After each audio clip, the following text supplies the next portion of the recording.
Hi guys, it's Ollie here from Music Gear Direct, and I'm here with Nick from Chauvet. Nick, what you got for us? Thanks, Ollie. Yeah. Today I've brought with me the brand new ILS Command. So the new ILS Command is the new way to control your ILS fixtures. It gives you a lot more control than the Gig Bar Move Plus ILS does. It's a really advanced bit of technology, but it's laid out really simply so anybody can use it. So you don't have to be a DMX wizard to be able to control your ILS fixtures. The ILS Command comes with a really nice little carry bag, and the units we're using today is a Slim Par Hex 6 ILS, the Intimidator Spot 160 ILS, and the Swarm Wash FX ILS. So as with the Gig Bar Move Plus ILS, the ILS Command has a built-in transceiver, as you can see on the back.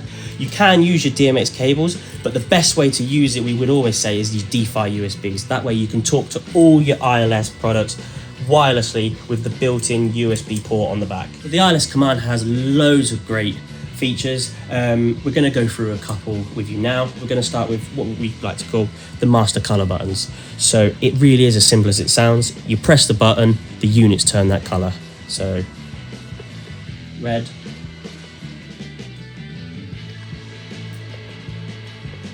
and as you can see with the UV, as long as the unit has the UV, it will turn that color.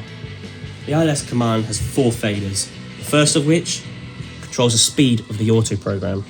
The second one along controls the sensitivity of the sound. Then you've got the speed of the strobing, and then you've got your master dimmer, so you can keep your lights at full brightness or dim it all the way down if you think they're too bright.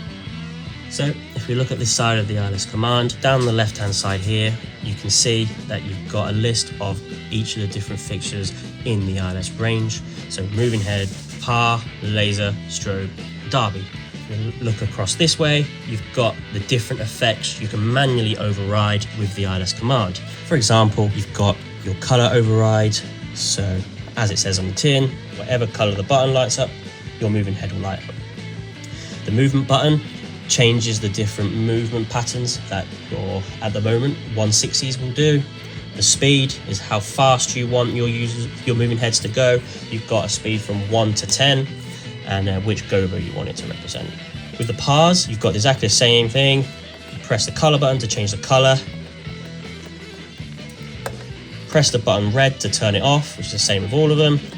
Or on the pars, you can use a macro. So if you hold down macro, you've got the option to create a 4 scene chase.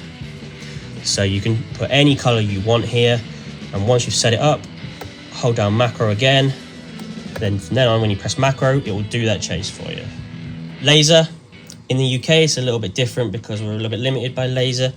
It can change the color and the pattern and the speed.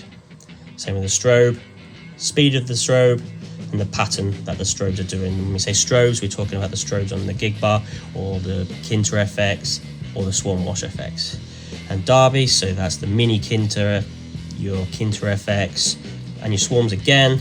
You can control them by turning them off or change the color. Another awesome feature of the ILS Command is you've got the ability to save 6 presets. So you hold down the number to save the preset. You can name it what you like, enter, assign the button a color. So we'll go with yellow. And then from then on, all you need to do is press that number and the units will do what you've saved. So for example, this is one I did earlier. When I press 1, everything turns white and slow, and I've named it First Dance.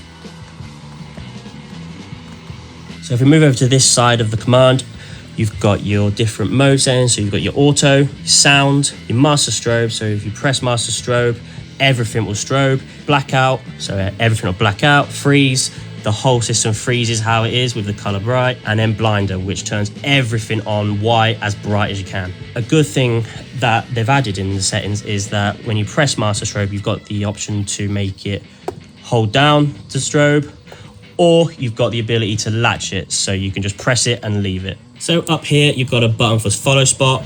So in the not so distant future, you're going to have the ability to control a moving head as if it was a follow spot. So you're going to be able to set point A and point B and use the encoders to scroll between that. To get into the settings, it's very simple. You press encoder 1, open settings, and then you can scroll through. So if we have a look at the back of the unit, we've got a USB-C power in. Comes with the adapter for the plug, but I like to use it and demo it with a power bank. audio in. There's 2 ways in the unit to control with the sound. You've got your inbuilt microphone, so you don't have to use the mics inbuilt in all the units. It will just follow the mic in the command. Or you've got your audio in. So the USB port on the back is for the firmware update. So as we keep adding new features, you can keep updating them for free. Another cool feature that they've implemented is that if you put a USB in the back, you can save any presets that you've set on your command and transfer it to another command. You've got your DMX out. If you don't want to use wireless, you can use a cable. And this little bit here is your transceiver. So guys, that was the ILS Command. If you have any questions, feel free to get in touch. I'm Nick from Chauvet, and I've been at Music Gear Direct Nottingham. Thanks for watching.